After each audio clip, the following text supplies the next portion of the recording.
10,000 ವರ್ಷಗಳ ಚರಿತ್ರೆ ಇರ್ತಕ್ಕಂತಹ ಭಾಷೆ. ಒಂದು ನಾಗಚಂದ್ರ ಅವರ ಒಂದು ರಚನೆ ಹಳೆಗನ್ನಡ ನೋಡಿ.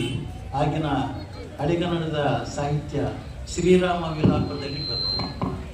ಹೇಗಿರ್ತದೆ ಅಂತಂದರೆ, ಆ ಸೀತೆಯನ್ನು ಹುಡುಕೊಂಡು ರಾಮ ಲಕ್ಷ್ಮಣರಿಬ್ಬರು ಕೂಡ ಋಷಮುಖ ಪರ್ವತದ ತಪ್ಪಲಿನಲ್ಲಿ ಸಂಚಾರ ಮಾಡ್ತಾ ಇರಬೇಕಾದ್ರೆ ಅವರು ಕೇಳ್ಕೊಡ್ತಾರೆ, ಏನು ಸೀತೆ ಯಾವ ರೀತಿ ಇದ್ಲು ಅಂತ ಒಂದು ಪದ್ಯದಲ್ಲಿ ಹೇಳ್ತಾರೆ ನಾಗಚಂದ್ರ. ರಾಮ ಹೇಳ್ತಕ್ಕಂತಹ ರೀತಿಯನ್ನು ಕಳಗಂ ಸಾಲಸಯಾನೆಯಂ ಮೃಗಮದ ಮೋದಸ್ಯ ನಿಶ್ವಾಸಯಂ ಕಳಹಂಸಾಲಸಯಾನೆಯಂ ಮೃಗಮದ ಮೋದಸ್ಯ ನಿಶ್ವಾಸಯಂ ಕಚಬಲಂ ನಮಿಲಂ ನಡೆ ಹಂಸಯಂ ಲತಂ ಲತಾಂತ ಕೋಮಳೆ ಮೈಗೆರೆದು ಕಾರಣಮೇನೋ ಜಾನಕಿ ಕಂಡಿರೇ ಪಲ್ಲವಾದರೆಯಂ ಅಂಬೂಜಾಶಯಂ ಭೃಂಗಕುಂತಳಯಂ ಕೈರವ ನೇತ್ರಯಂ ವಿಕರವ ಪ್ರಖ್ಯಾತಯಂ ಸೀತೆಯಂ. ಅಂದರೆ ನೀವೇನಾದರೂ ಕಂಡಿರೇ ಆ ಸೀತೆಯನ್ನು ಹೆಂಗಿರ್ತಾಳೆ ಸೀತೆ ಅಂತ ವರ್ಣನೆ. ಕಳ ಹಂಸ ಆಲಸ ಆನೆಯಂ ಅದು ಒಂದೇ ಪದದಲ್ಲಿ ಹೇಳ್ತಾರೆ. ಕಳಹಂಸಾಲಸಯಾನೆಯಂ ಅದರ ಪದವಿಭಾಗ ಮಾಡಿದರೆ ಕಳ ಹಂಸ ಆಲಸ ಆನೆಯಂ ಮೃಗ ಮದ ಮೋದಸ್ಯ ನಿಶ್ವಾಸಯಂ ಮೃಗ ಮದ ಆಮೋದಸ್ಯ ನಿಶ್ವಾಸಯಂ ಅಂತ ಹೇಳ್ತಾರೆ. ಇದು ಬಹಳ ಅಮೋಘವಾಗಿರ್ತಕ್ಕಂಥ ಸಾಹಿತ್ಯಗಳು. ಇಂಥ ಸಾಹಿತ್ಯಗಳು ನಮ್ಮ ಕನ್ನಡ ಒಂದು ಭಾಷೆಯಲ್ಲಿ ಇರ್ತಕ್ಕಂಥದ್ದು ನಮ್ಮ ಅದೃಷ್ಟ. ಬಡವಗೆ ಬಲುರೋಗ ಬಂದು ಬಾಯಿ ಬಿಡಲು ಓರ್ವರೆಡಹಿಯು ಕಾಣಲು ಕೂರ್ಗಿಳು.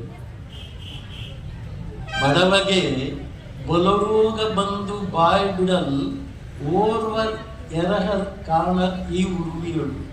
ಒಡವೆಯುಳ್ಳವಾಗ ಅಲ್ಪವಿದು ಬರೇ ವಿಸ್ಮಯ ಬಡುತ್ತ ಸಾರುವರು ಅದು ಸಹಜ. ರತ್ನಾಕರವರ್ಣಿ ಹೇಳ್ತಾರೆ. ರತ್ನಾಕರವರ್ಣಿದು ಇದು ಸಾಹಿತ್ಯ ಅಂದರೆ ಭರತೇಶ ವೈಭವದಲ್ಲಿ ಬರ್ತದೆ. ಇಂತಹ ಸಾಹಿತ್ಯ ಕನ್ನಡ ಭಾಷೆಯಲ್ಲಿ ಅಮೋಘವಾಗಿದೆ. ತಾತಯ್ಯನವರು ಅಂಥ ಸಾಹಿತ್ಯವನ್ನು ರಚನೆ ಮಾಡ್ತಾರೆ. ಅನೇಕ ಕೀರ್ತನೆಗಳನ್ನು ಕನ್ನಡ ಸಾಹಿತ್ಯದಲ್ಲಿ ರಚನೆ ಮಾಡಿದ್ದಾರೆ. ಇಂಥ ಒಂದು ಕಾರ್ಯಕ್ರಮವನ್ನು ಮಾಡ್ತಾ ಇರ್ತಕ್ಕಂಥ ಈ ಒಂದು ನಾಗರಿಕ ಹಿತ ಸಂರಕ್ಷಣೆ ಭೇದವಿಲ್ಲದೆ ಅದು ಮುಖ್ಯ. ತಾರತಮ್ಯ ಇರಬಾರ್ದು. ಹೆಚ್ಚು ಕಡಿಮೆ, ಇವನು ಆ ಜಾತಿಯು ಈ ಜಾತಿಯು ಆ ಮತದವರು ಈ ಮತದವರು ಏನು ಇರಬಾರ್ದು. ಮನುಷ್ಯರದೆಲ್ಲರೂ ಕೂಡ ಒಂದೇ ಮತ. ಅದು ಸದ್ಗುರು ತಾತಯ್ಯನವರು ಹೇಳಿರ್ತಕ್ಕಂಥದ್ದು ಏನಂದರೆ ಮಾನವ ಕುಲ ಎಲ್ಲ ಒಂದೇ. ಅದಕ್ಕೆ ತಾತಯ್ಯನವರು ಎಲ್ಲರೂ ತಾತಯ್ಯನವ್ರನ್ನು ಕೊಂಡಾಡೋದು. ಆ ಭೇದ ಇಲ್ಲ ಅಲ್ಲಿ. ಕೈವಾರ ಮಠದಲ್ಲಿ ಯಾರು ಬೇಕಾದರೂ ಊಟ ಮಾಡ್ಬೋದು, ಯಾರು ಬೇಕಾದರೂ ಬರ್ಬೋದು, ಯಾರು ಬೇಕಾದರೂ ಭಜನೆ ಮಾಡ್ಬೋದು. ಅಲ್ಲಿ ಭೇದಕ್ಕೆ ಅವಕಾಶವೇ ಇಲ್ಲ. ಅದನ್ನು ಪೂಜ್ಯ ಧರ್ಮಾಧಿಕಾರಿಗಳು ಮುಂದುವರಿಸ್ಕೊಂಡು ಹೋಗ್ತಾ ಇದ್ದಾರೆ.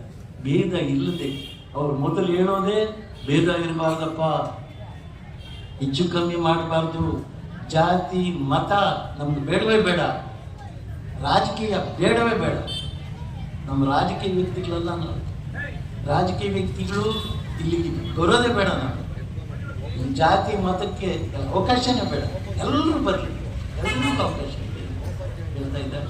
ಅದರಂತೆ ಈ ಕಾರ್ಯಕ್ರಮದಲ್ಲಿ ನಮ್ಮ ಕೆಂಪರಾಜ್ ಮತ್ತು ಸದಸ್ಯರು ಎಲ್ಲರೂ ಕೂಡ ಬಹಳ ಜನ ನೋಡಿ, ಇದರಲ್ಲಿ ನೋಡಿದರೆ ಎಲ್ಲರೂ ಹಾಕ್ಕೊಂಡಿದ್ದಾರೆ.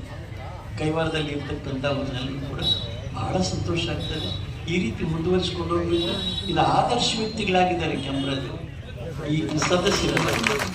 ಯಾಕಂದರೆ ಪ್ರತಿಯೊಬ್ಬರು ಇದನ್ನು ಆಚರಣೆ ಮಾಡಬೇಕು, ಕಾರ್ಯರೂಪಕ್ಕೆ ತರಬೇಕು. ಸುಮ್ಮನೆ ಮಾತುಗಳಲ್ಲಿ ಜಾತಿ ಇಲ್ಲದು ಮತ್ತೊಂದು లేదు ಅಂತ ಹೇಳೋದಲ್ಲ, ಅದು ರೂಢಿಗೆ ತರಬೇಕು. ರೂಢಿಗೆ ತಂದರೆ ಮಾತ್ರ ತಾನೇ ಎಲ್ಲ ಮತಗಳದ್ದು ಒಂದೇ ಸಾರಾಂಶ. ಯಾವ ಮತನೂ ಎಲ್ಲ ಹೇಳಿರೋದು ದೇವರೊಬ್ಬನೇ ಅಂತಲೇ, ದೇವರೊಬ್ಬನೇ ಅಂತಲೇ. ಯಾರು ದೇವರು ಇಬ್ಬರಿಲ್ಲ ಇಬ್ರು ಅಂತ ಹೇಳಿಲ್ಲ, ಎಲ್ಲರೂ ಹೇಳಿರೋದು ಒಬ್ಬನೇ ದೈವ ಅಂತ. ಅದಕ್ಕೋಸ್ಕರ ಎಲ್ಲ ಮತಗಳ ಸಾರಾಂಶ ಒಂದು. ಅದಕ್ಕೋಸ್ಕರ ನಾವು ಇದನ್ನು ಆಚರಿಸಿಕೊಂಡು ಈ ರೀತಿ ನಾವು ಒಳ್ಳೆಯ ಮಾರ್ಗದಲ್ಲಿ ನಡೀತಾ ಇರಬೇಕು. ಅವರಾಗಲಿ ಮತ್ತು ಅವರ ಅರ್ಧಾಂಗಿಯವರಾಗಿರ್ತಕ್ಕಂಥ ನಮ್ಮ ಲಕ್ಷ್ಮಮ್ಮ ಮೇಡಮ್ನವರು ತುಂಬ ಸದ್ಗುರು ತಾತಯ್ಯನವರ ಪರಮ ಭಕ್ತರು. ಆ ಸಂಗೀತ ಜ್ಞಾನ ಮಕ್ಕಳಿಗೆಲ್ಲ ಕಲಿಸ್ಕೊಡ್ತಾ ಇದ್ದಾರೆ. ದುಡ್ಡು ಕಾಸು ತಗೊಳ್ಳದೆ ಅದು ಏನು ನಿಷ್ಕಾಮ ಅಂತ ಯಜಮಾನರು ಏನು ಹೇಳ್ತಾರೆ, ಆ ನಿಷ್ಕಾಮ ಅಂದರೆ ಅದರಲ್ಲಿ ಸ್ವಾರ್ಥ ಇಲ್ಲ. ಯಾರೇ ಬಂದರೂ ಕೂಡ ಪಾಠ ಹೇಳ್ತಕ್ಕಂಥ ಸಂಗೀತ ಕಲಿಸ್ತಕ್ಕಂಥದ್ದು, ತಾತನವ್ರು ಕುರಿತಿಲ್ಲ ಹೇಳ್ಕೊಡ್ತಕ್ಕಂಥದ್ದು. ಇಂಥ ಮಹಾತಾಯಿಯವರು ಎಲ್ಲರಿಗೂ ಹುಟ್ಟಿ ಬೆಳಗಿ ಈ ರೀತಿ ಒಂದು ಕೈವಾರ ಕ್ಷೇತ್ರನೇ ಅಲ್ಲ, ಎಲ್ಲ ಕಡೆ ಪ್ರಸರಿಸಿದರೆ ಅದು ಅವರಿಗೆ ಸನ್ಮಾರ್ಗ ಸಿಗ್ತಾನೆ. ಇನ್ನು ತಾತಯ್ಯನವ್ರ ಕೃಪೆ ಹೆಚ್ಚಿಗೆ ಎಲ್ಲ ಸದಸ್ಯರು ನಾಗರಿಕ ಒಂದು ಸ್ಥಳದಲ್ಲಿ ಅಂತ ತಾತಯ್ಯನವರ ಪಾದಪತ್ರ